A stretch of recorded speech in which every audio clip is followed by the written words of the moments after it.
Assalamualaikum warahmatullahi wabarakatuh. Pertama-tama marilah kita haturkan puja dan puji syukur kehadirat Allah Subhanahu wa taala yang telah memberikan rahmat serta hidayahnya kepada kita semua. Dan tak lupa salawat serta salam tetap tercurah limpahkan kepada junjungan kita Nabi besar Muhammad SAW yang telah membawa kita dari zaman yang gelap ke zaman yang terang benderang. Semoga kita semua mendapatkan syafaatnya. Pada kesempatan kali ini, saya, Kustiani Dwianti, dari Fakultas Ilmu Sosial dan Budaya, Prodi S1 Psikologi, akan mempersembahkan orasi tentang pendidikan di era globalisasi.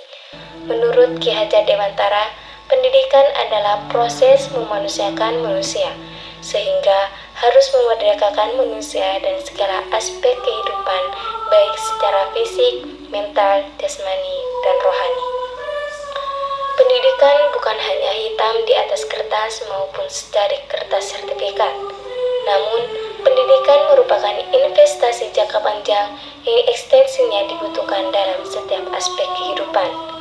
Dan pendidikan merupakan indikator penting yang dapat menentukan kemajuan suatu bangsa.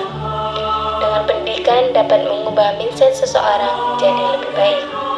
Di era globalisasi ini membawa tantangan baru dalam dunia pendidikan, yang dimana sektor pendidikan dituntut untuk mampu berperan penting dalam mencerdaskan masyarakat dan bangsa, serta mendukung peningkatan dan pengembangan sumber daya manusia yang berkualitas dan unggul.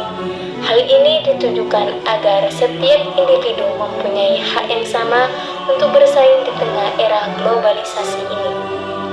Di era ini, pendidikan yang seharusnya memiliki kualitas yang baik justru berbanding terbalik dengan kenyataannya.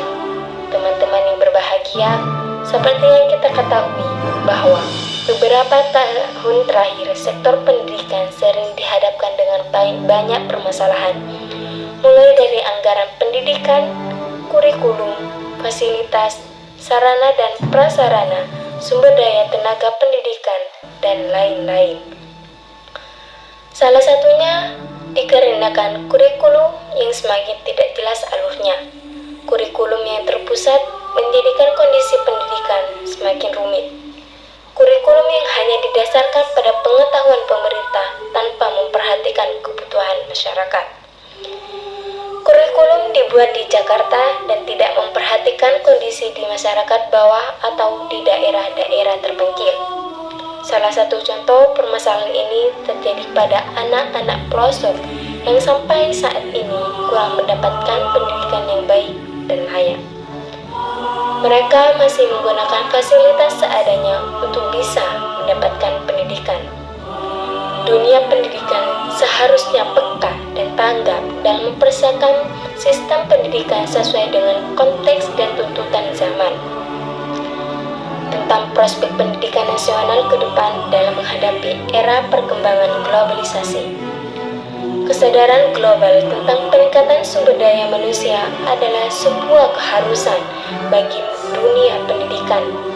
Hal ini dikarenakan pendidikan sebagai bentuk investasi dalam mempersiapkan kualitas sumber daya manusia Indonesia yang berkualitas.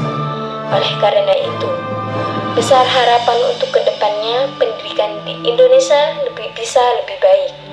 Tatanannya pun bisa diperbaiki dan juga sistem pendidikan bisa meluas di seluruh pelosok Indonesia agar mereka juga bisa merasakan pendidikan yang baik dan layak di era globalisasi ini. Marilah kita lanjutkan kembali perjuangan para pahlawan yang sudah memperjuangkan pendidikan di negara tercinta ini. Sekian dari saya, kurang lebihnya mohon maaf. Assalamualaikum warahmatullahi wabarakatuh.